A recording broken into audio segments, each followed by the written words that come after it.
दोस्तों, राजस्थान में जितने छोटे बड़े गढ़ और महल हैं शायद देश के अन्य राज्यों में नहीं हैं। इसीलिए तो राजस्थान को किलों और महलों का प्रदेश भी कहा जाता है। यद्यपि इन दुर्गों का आज के युग में कोई सामरिक महत्व नहीं है, किंतु ये हमारे पूर्वजों के शौर्य को प्रदर्शित करने वाले गौरवशाली स्मारक हैं, जो हमें स्वर्णिम अतीत की पराक्रमी परंपराओं से अवगत कराते हैं।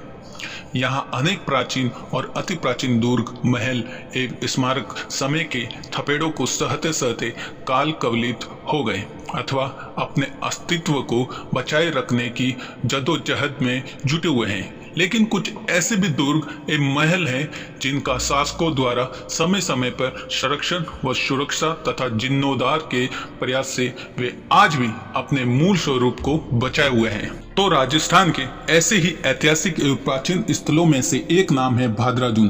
भादराजून एक छोटा सा गांव है जो यहाँ के दुर्ग एवं महल के कारण अपनी अलग पहचान रखता है। पश्चिमी राजस्थान के जालोर जिले में ये प्राचीन स्थल लूणी नदी के बेसिन पर स्थित है। भादराजून पिछली शताब्दियों के अनेक युद्ध एवं ऐतिहासिक घटनाओं का साक्षी रहा है। मारवाड़ राजवंश तथा मुगल साम्राज्य के शासकों के बीच यहाँ अनेक बार युद्ध एवं आक्रमण हुए। यहाँ के शासकों की एक लंबी सूची है जिन्होंने मारवाड़ के जोधपुर राजघराने के अधीन रहकर शासन चलाया और क्षेत्र व प्रजा की रक्षा के लिए काम किया। वर्तमान में भादराजून का दुर्ग राव जोधाजी के वंशज करणवीर सिंह जी के स्वामित्व में है। दोस्तों, अगर हम पुरानी बात करें तो भादराजून का सीधा संबंध महाभारत काल से है, अतः इसकी व्युत्पत्ति 5000 वर्ष पुरानी मानी जाती है।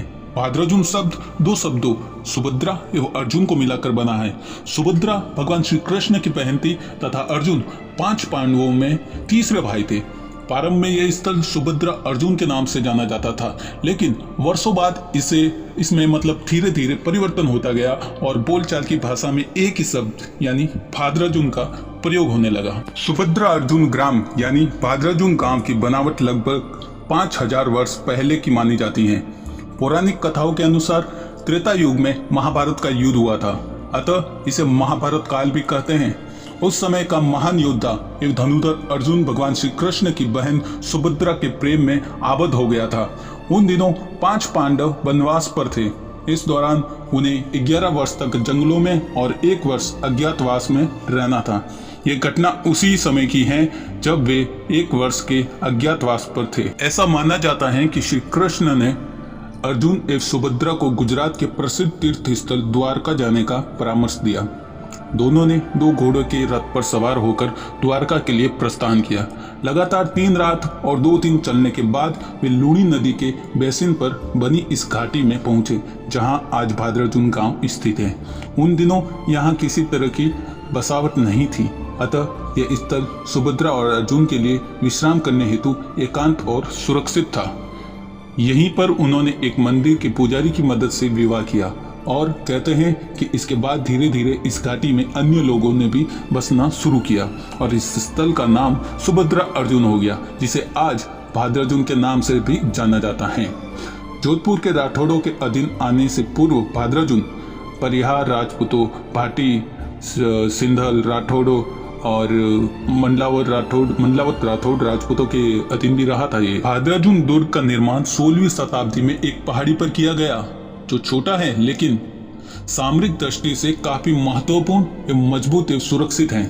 ये दुर्ग घोड़े के खुर यानी उसका जो पाव होता है उसी के आकार की घाटी से जुड़ा हुआ है, जिसमें पूर्व दिशा से प्रवेश किया जा सकता है।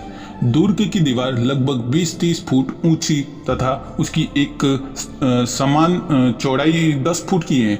दुर्ग की प्राचीर के अनेक बुरुज बने हुए हैं।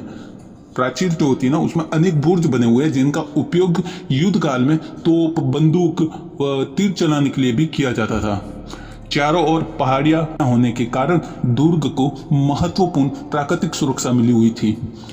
सामरिक दृष्टि से सुरक्षित इस दुर्ग की अकबर के सेनापतियों द्वारा भी प्रशंसा की गई थी। अकबर की सेना जोधपुर के राव चंद्रसेन के समय यहाँ से गुजरी थी। दुर्ग पर कई प्राचीन अवशेष आज भी देखे जा सकते हैं। यहाँ ठाकुर बख्तावर सिंह ने एक पक्का जलाशय बनाया जिसे बकत सागर के नाम से भी जाना जाता है। ये दुर्ग उबड़ खाबड़ व पथरीली पहाड़ियों पर बना हुआ है। इस पहाड़ी पर आज अनेक प्रकार के पेड़ पौधे, वनस्पतियां व झाड़ियां हैं, जहां वन्य जीव विचरण करते हुए देखे जा सकते हैं। राज परिवार का वनवास स्थान, जिसे रावला कहते हैं, उसे आज हेरिटेज होटल में परिवर्तित किया गया है। यहाँ वर्ष भर देशी विदेशी पर्यटक आते हैं और कुछ दिन यहीं विश्राम करते हैं। उन्हें जीप सफारी द्वारा भाद्राचून के ग्रामीण परिवेश का अवलोकन व जंगल की सैर भी करवाई जाती हैं। बरसात के मौसम में तो आसपास का नज़ारा बहुत ही खूबसूरत हो जाता है। भाद्राचून महल में 14 सुसज्जित कक्ष हैं, जिनमें प्रमुख हैं शीश महल, गोपाल महल, हवा महल और गुमंटा महल आदि। अनेक कक्षों की दीवारों पर सुंदर चित्रकारी एवं कांच का काम किया गया है। इसमें ऐतिहासिक एवं प्राचीन साजों का सामान भी संग्रहित है। महल की एक विशेषता है कि सूर्योदय की पहली किरण सभी कक्षों में सीधी पहुंचती हैं। भाद्राचून गांव के बाहरी भाग में राजाओं महाराजाओं की कलात्मक छतरियां बनी हुई हैं, जिन्हें देवल कहते हैं।